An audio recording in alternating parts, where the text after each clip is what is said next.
नमस्कार मित्रांनो, स्वागत तुमचे नवीन एका व्हिडिओमध्ये आपले ऑनलाईन सेंटर यूट्यूब चॅनलवर. मित्रांनो, आजच्या व्हिडिओमध्ये आपण होमगार्डचा ऑनलाईन फॉर्म कसे भरावे हे आपण आजच्या व्हिडिओमध्ये पाहणार आहोत. त्या व्हिडिओ तुम्हाला शेवटपर्यंत पाहायचा आहे आणि जर का तुम्ही आमच्यावर नवीन आले असाल तर अशाच प्रकारच्या व्हिडिओसाठी आपल्याला सबस्क्राईब करून ठेवायचं आहे. मित्रांनो, ऑनलाईन फॉर्म भरण्यापूर्वी आपण थोडक्यात या ठिकाणी माहिती पाहूया. त्यानंतर ऑनलाईन फॉर्म कसे भरावे हे सुद्धा या ठिकाणी पाहूया. मित्रांनो, तुम्ही या ठिकाणी पाहताय की पदाचे नाव आहे होमगार्ड आणि पदसंख्या आहे 2771. अशा मोठ्या प्रमाणात या ठिकाणी पदभरती निघालेली आहे होमगार्डची. त्यानंतर आहे शैक्षणिक पात्रता आहे 10वी उत्तीर्ण असणे आवश्यक आहे. याला 10वी पास असाल तर या ठिकाणी तुम्ही अप्लाय करू शकता. त्यानंतर याला शारीरिक पात्रता मागितलेली आहे. पुरुषांसाठी उंची आहे 162 सेंटीमीटर. त्याचप्रमाणे छाती आहे 5 सेंटीमीटर आणि फुगवून 5 सेंटीमीटर जास्त असणे आवश्यक आहे आणि 76 सेंटीमीटर नॉर्मल असणे आवश्यक आहे. त्यानंतर याला रनिंग आहे 1600 मीटर. त्याचप्रमाणे महिलांसाठी उंची आहे 150 सेंटीमीटर असणे आवश्यक आहे आणि यांना रनिंग आहे 800 मीटर. अशा प्रकारे या ठिकाणी फिजिकल ठेवलेलं आहे. त्यानंतर याला वयाची अट दिलेली आहे की 31 जुलै 2024 रोजी 20 ते 50 वर्ष असणे आवश्यक आहे वयाच्या अटमध्ये. त्यानंतर याला नोकरीचे ठिकाण आहे मुंबई. या ठिकाणी नोकरीचे ठिकाण आहे, म्हणजे या ठिकाणी फक्त मुंबईवालेच या ठिकाणी अप्लाय करू शकतात. त्यानंतर याला फी आहे कुठल्याही प्रकारे फी नसून निशुल्क हा फॉर्म आहे. त्यानंतर ऑनलाईन अर्ज करण्याची शेवटची तारीख आहे 10 जानेवारी 2025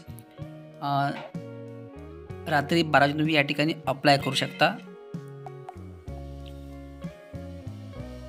नंतर मित्रांनो, त्यानंतर या ठिकाणी तुम्ही पाहता की ऑनलाईन फॉर्म भरण्यासाठी तुम्हाला या साईटवर यायचे आहे आणि या साईटची लिंक आपल्या व्हिडिओच्या डिस्क्रिप्शनमध्ये आहे. तिथून जाऊन तुम्ही क्लिक केला डायरेक्ट तुम्ही या साईटवर येऊ शकता. मित्रांनो, तुम्ही या साईटवर आल्यावर तुम्ही या ठिकाणी एक ऑप्शन दिलेला आहे HGS एनरोलमेंट. या ऑप्शनवर तुम्हाला क्लिक करायचं आहे. या ठिकाणी क्लिक केल्यावर अशा प्रकारे या ठिकाणी 5 ऑप्शन तुमच्यासमोर येतील. तर ऑनलाईन फॉर्म भरण्यासाठी तुम्हाला ऑनलाईन एनरोलमेंट फॉर्म या ऑप्शनला क्लिक करायचं आहे. या ऑप्शनला क्लिक केल्यावर अशा प्रकारे या ठिकाणी ऑनलाईन फॉर्म भरण्याचे रिक्रुटमेंट या ठिकाणी ओपन झालेलं आहे. तर या ठिकाणी फॉर्म भरण्यासाठी तुम्हाला सर्वप्रथम ज्याही विभागात तुम्हाला फॉर्म भरायचा आहे त्या डिस्ट्रिक्ट या ऑप्शनला क्लिक करायचं आहे. या ठिकाणी क्लिक केल्यावर GR मुंबई हे एकच या ठिकाणी ऑप्शन येणार आहे. त्यानंतर तुम्हाला झोन निवडायचा आहे युनिट झोन. या ठिकाणी क्लिक केल्यावर तुम्हाला ज्या झोनमध्ये तुम्ही राहता ते झोन तुम्हाला या ठिकाणी सिलेक्ट करायचं आहे. त्यानंतर या ठिकाणी झोन तुम्हाला सिलेक्ट केल्यावर तुम्हाला तुमचे एरियात जे पोलीस स्टेशन असेल ते पोलीस स्टेशन तुम्हाला या ठिकाणी निवडायचं आहे. या ठिकाणी पोलीस स्टेशन निवडल्यावर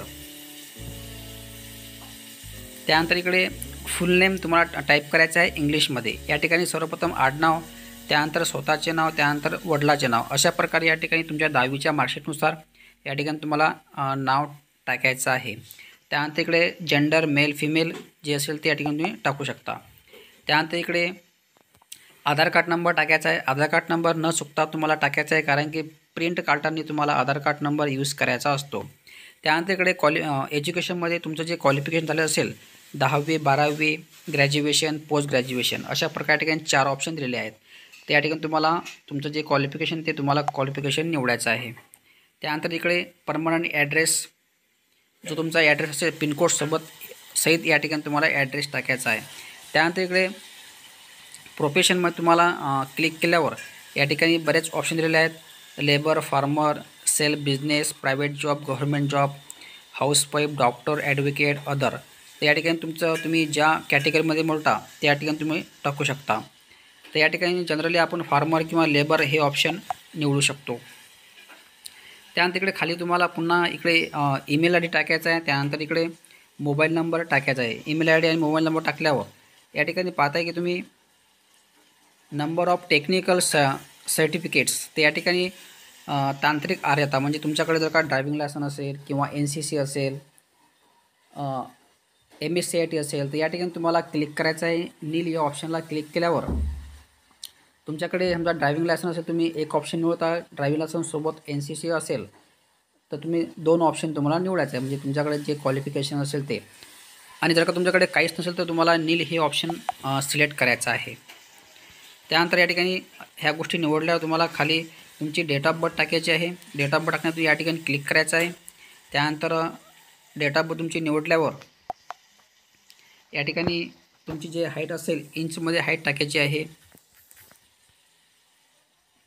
या ठिकाणी तुम्हाला हाईट टाकल्यावर इकडे कोपऱ्यामध्ये ऑप्शन आहे की तुम्ही यापूर्वी होमगार्डमध्ये होता का, असेल तर यस करायचं, नसेल तर नो. अशा प्रकारे हे ठिकाणी पूर्ण माहिती भरल्यावर माहिती तुम्हाला एकदा चेक करून घ्यायचं आहे, कारण की डबल हा फॉर्म एडिट होणार नाही किंवा या ठिकाणी डबल तुम्हाला फॉर्म भरता येणार नाही. तर या ठिकाणी तुम्हाला पूर्ण फॉर्म भरल्यावर चेक केल्यावर तुम्हाला शो या ऑप्शनला क्लिक करायचं आहे. सोबत शो या ऑप्शनला क्लिक केल्यावर अशा प्रकारे या ठिकाणी सक्सेसफुलीचा मेसेज येणार आहे. या ठिकाणी रजिस्ट्रेशन नंबर, त्याचप्रमाणे रेकॉर्ड सक्सेसफुली अशा प्रकारे या ठिकाणी मेसेज आल्यावर तुम्हाला ओके या ऑप्शनला क्लिक करायचं आहे. समजा या ठिकाणी ओके ऑप्शनला क्लिक केल्यावर तुम्हाला प्रिंट काढण्यासाठी अशा प्रकारे एक डॅशबोर्ड ओपन होणार आहे, किंवा तुम्हाला पुन्हा HGS एन्व्हायरमेंट या ऑप्शनला क्लिक करायचं आहे प्रिंट काढण्यासाठी. त्यानंतर तुम्हाला प्रिंट काढण्यासाठी तुम्हाला डिस्ट्रिक्ट सिलेक्ट करायची आहे. त्यानंतर या ठिकाणी Aadhaar card number, date of birth टाकून तुम्हाला सबमिट या ऑप्शनला क्लिक करायचं आहे. सोबत या ठिकाणी सबमिट ऑप्शनला क्लिक केल्यावर अशा प्रकारे या ठिकाणी प्रिंट तुमच्यासमोर येणार आहे. हे प्रिंट तुम्हाला काढून किंवा शो करून घ्यायचे आहे, कारण की जेव्हा तुम्ही भरतीत असाल त्यावेळेस तुम्हाला हे प्रिंट आणि सोबत डॉक्युमेंट्स न्यायचे आहेत आणि काही फोटो वगैरे नेऊन अशा प्रकारे या ठिकाणी फॉर्म सबमिट करायचा आहे. सो मित्रांनो, अशा प्रकारे आज आपण A to Z माहिती पाहिली असून जर का व्हिडिओमध्ये काही संबंध असेल तर कमेंट बॉक्समध्ये कळवा. त्याचा रिप्लाय ते या ठिकाणी तुम्हाला अवश्य देण्यात येणार आहे. सोबत आजच्या व्हिडिओमध्ये सर्व धन्यवाद. जय हिंद, जय महाराष्ट्र.